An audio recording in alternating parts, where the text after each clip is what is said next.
सरकार का एमपी हूँ, मगर मैं ये कहूँगा कि ये टोटल भ्रमित किया गया है। कभी इसको कास्ट का नारा भी दे दिया गया है, ऐसा नहीं। सबसे ऊपर देश है और देश का हित मद्देनजर रखते हुए एक स्टेबल सरकार आई है। मोदी जी में विश्वास रखें, धरना खत्म करें और फसल उगाएं और फसल का दाम लें।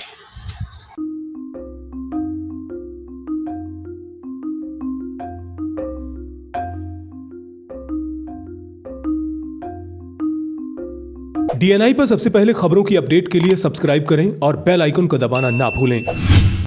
मैं ये कहता हूँ कि जो ये कृषि कानून सरकार लाई 3, जिनको काले कानून भी कह देते हैं लोग,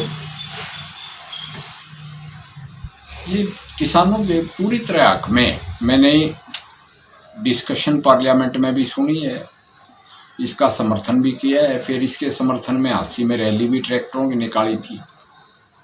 सरकार को उम्मीद ये थी कि इसको बहुत ही जोशो खरोश से लोग, खासकर किसान, वो इसका स्वागत करेंगे। और राकेश टिकैत का भी बयान आया हुआ था कि इसकी बहुत सालों से इंतज़ार थी और ये हमारे बाप की डिमांड पूरी हुई। उसमें जो सरकार ने सोचा उसके एकदम विपरीत हो गया कि इस भ्रमित हो गए लोग कि ये कानून खराब हैं, ये काले कानून हैं, ये हमारी प्रॉपर्टी यानी ज़मीन जब्त करा देंगे। अडानी अंबानी का नाम भी आया। उसको अलग अलग मैं बताऊंगा कहाँ गड़बड़ कहाँ हुई कि लोगों के समझ में नहीं आई। नाम कॉम्प्लिकेटेड रख दिया। पहले कानून का नाम होना चाहिए था एक देश एक मंडी, यानी मंडी के अंदर भी बेचो चाहे मंडी से बाहर भी बेचो, मंडियां खत्म नहीं होंगी। यानी ये मंडी न्यूए चलेगी, एमएसपी न्यूए आवेगी और बढ़ के ना आवेगी।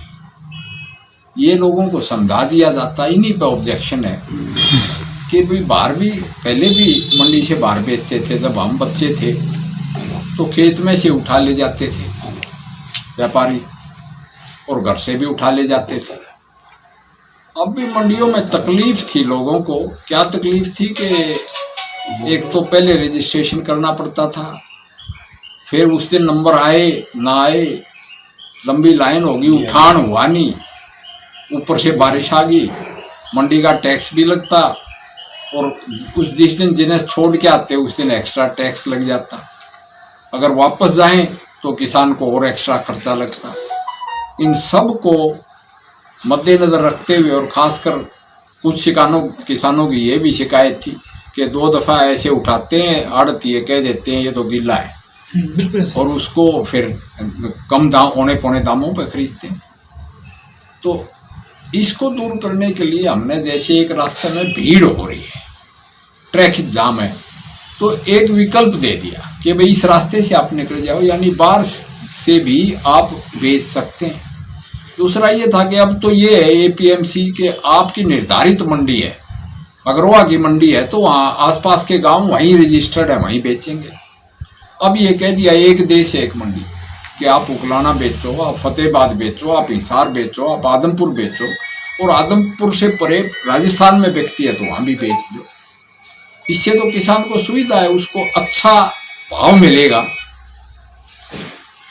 और सुविधा भी होगी। तो ये इस कानून को मैं कहूँगा कि एक देश एक मंडी, या मंडी के अंदर भी मंडी से बाहर भी। किसानों को थोड़ा सा इसमें भ्रम ये था कि कभी मंडी खत्म हो जाए। मंडी खत्म करने का कोई प्रावधान नहीं है। सरकार ने मंडियां बढ़ाने के 1000 और नई मंडी खोल रही है और उनके लिए एक्स्ट्रा बजट में उसका प्रावधान किया है। जी। आपकी मर्जी है, मंडी क्यों खत्म होगी, आपकी मर्जी है, आप मंडी में ही जाओ, आप आड़ती के थ्रू बेचो। ये तो आपको एक रास्ता दिया, विकल्प दिया है। दूसरा भी जो कानून है वो है ठेका की कृषि यानी कॉन्ट्रैक्ट फार्मिंग। जी। वो कानून 11 साल से तो हरियाणा में हुड्डा साहब ने लगाया था और पंजाब में भी लागू है वो कानून। उसका सरलीकरण करके किसान के हक में किया। इस पे किसानों की डिमांड ये थी कि भाई हमारा कॉन्ट्रैक्ट अगर टूट जाता है तो ये मुकदमा जो है एसडीएम की बजाय कोर्ट में जाना चाहिए। हमने कहा कि एसडीएम तो 30 दिन के अंदर फैसला करेगा, अपील डीसी को होगी, उसके बाद कोर्ट में आप जा सकते हो। वो भी सरकार मानने को तैयार होगी। कोर्ट में इसलिए नहीं भेजा था कि 3 करोड़ केसेस पहले से लंबित हैं, वो लंबित हो जाएगा कोर्ट में। यानी कॉन्ट्रैक्ट फार्मिंग, इसमें कोई जमीन जब्त नहीं होती, इसके बारे में भ्रमित कर रखा है। कोई जमीन जब्त नहीं होती, जमीन का तो कॉन्ट्रैक्ट ही नहीं है। कॉन्ट्रैक्ट खेती का है, पैदावार का कॉन्ट्रैक्ट है, भैंस का कॉन्ट्रैक्ट नहीं है, दूध का है। तो ये भी भ्रमित कर रखा है लोगों को। ऐसा 11 साल में तो हुआ नहीं। हुड्डा साहब ने लगाया था ये कॉन्ट्रैक्ट फार्मिंग हरियाणा में, और पंजाब में भी नहीं। फिर मैं यूं कहता हूं पंजाब ने तो ये भी कह दिया, क्योंकि कृषि कंकरेंट है। कंकरेंट का मतलब केंद्र का भी विषय है, प्रदेश सरकार का। पंजाब ने तो ये कह दिया असेंबली में कि भाई हम तो इन कानूनों को मानते नहीं, सिर्फ एमएसपी पे फसल खरीद के हम दे देंगे, सरकार से पैसे लेंगे केंद्र से।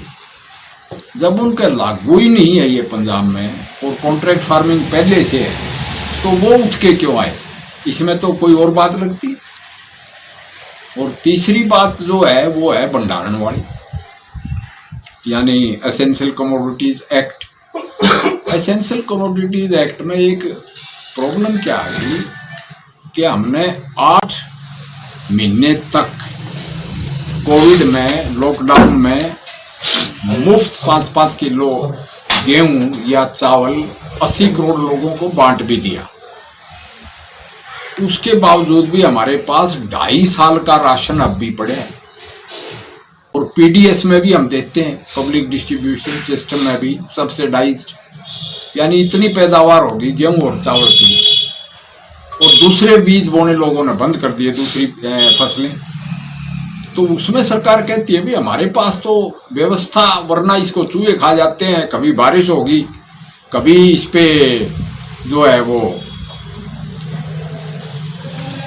चोरी भी हो जाती है। ऐसे हालात में ऐसी व्यवस्था दे दी सिलोज में भंडारण की। उसमें भी ये कहा है कि अगर भाव बढ़ते हैं किसी भी चीज के, चाहे सब्जी के, चाहे इसका ही भाव बढ़ जाए, भाव अगर 1.5 गुने से ज्यादा हो जाता है, तो सरकार फिर पूरी व्यवस्था वापस उसी व्यवस्था पा जाएगी, यानी कंट्रोल कर देगी वापस। ये कंट्रोल सिर्फ 1.5 गुना भाव बढ़ने तक है।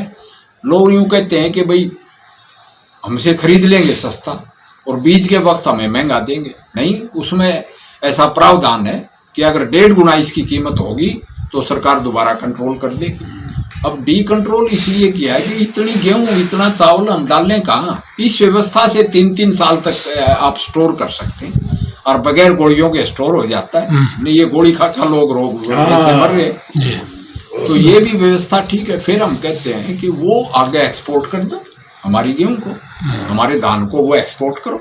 नहीं, सरकार एक्सपोर्ट करेगी, फेयर है तो कर दो। हाँ, ये तो बिल्कुल साफ बात है।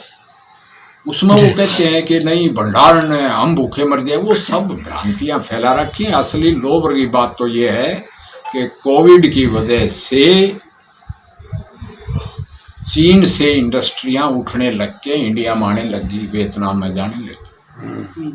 तो ये लाल झंडी वाले घूम रहे हैं, उनका तो देश में विश्वास ही नहीं है। वो तो कहते हैं कि workers and peasants of the world unite, और स्टेट जो है वो बॉर्डरलेस होंगी, मगर होती नहीं बॉर्डरलेस।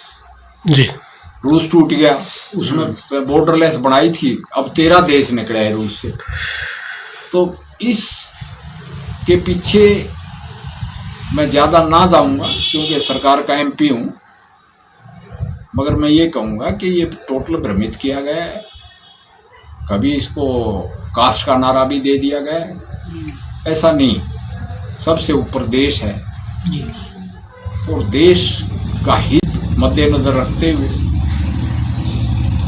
एक स्टेबल सरकार आई है। मोदी जी में विश्वास रखें, धरना खत्म करें और फसल उगाएं और फसल का दाम लें।